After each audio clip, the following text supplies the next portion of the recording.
So what's up, people, and welcome to the Chapter 36 discussion of Kaiju 8 or Monster Number 8. So Chapter 36 came out a few days ago, and as always, I will leave a link to this chapter that's currently being shown on the publisher's official website, Manga Plus, for free to the North American audience. So if you're interested, yeah, go take a look at it. Okay, so Chapter 36, we're continuing on with the battle between Commander Shinomiya and Kafka. And if you recall, in the last chapter, we closed with Commander Shinomiya blasting a pretty hard punch against Kafka. And now that we're in Chapter 36, we find out what happened, and my gosh, it turned out to be quite interesting. Kafka, of course, has transformed completely to Monster Number 8, but he has transformed into a uber power version of Monster Number 8.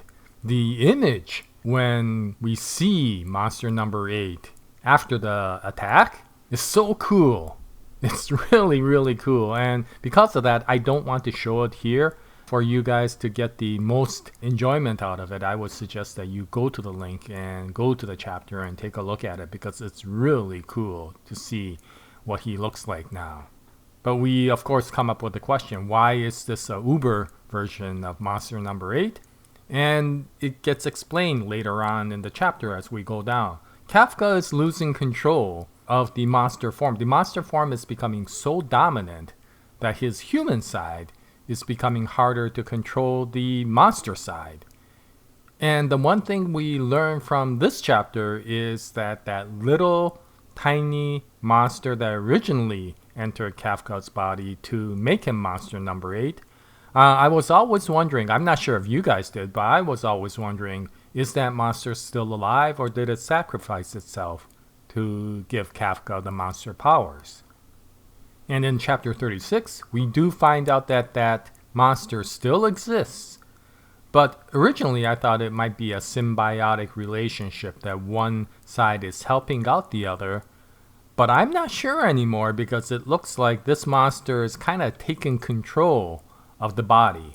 And so is this one of these things where the monster is going to gradually dominate and Kafka is going to have to fight the monster form inside him to actually be able to retain control? It'll be interesting. Much of this will probably be determined at the end of this story arc, because we'll see just how far Kafka can control the body by the end of this battle.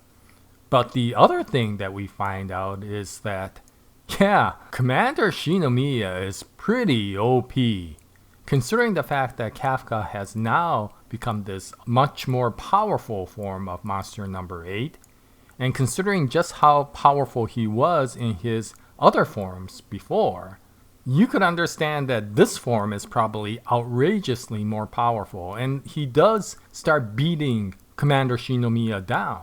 But what we find out is that, Commander Shinomiya is able to absorb much of the attack that even this higher form Monster Number 8 is dishing out.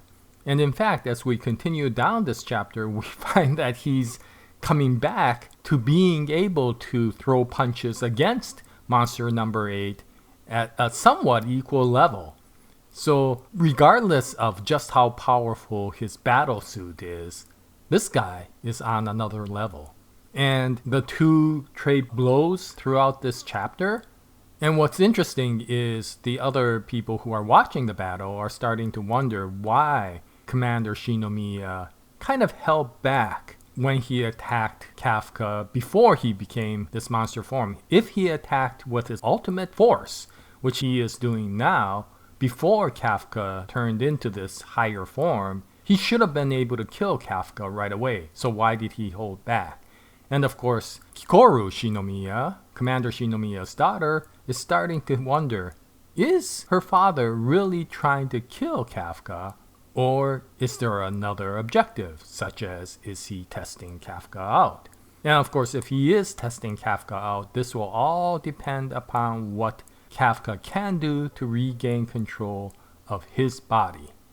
And so it'll be interesting to find out how this goes on in Chapter 37. And once that comes out, which is in the next day or so, I will upload a video on that, and I hope you join me at that time. But in any case, until then, happy manga reading, and as always, Jaya, nice day everyone.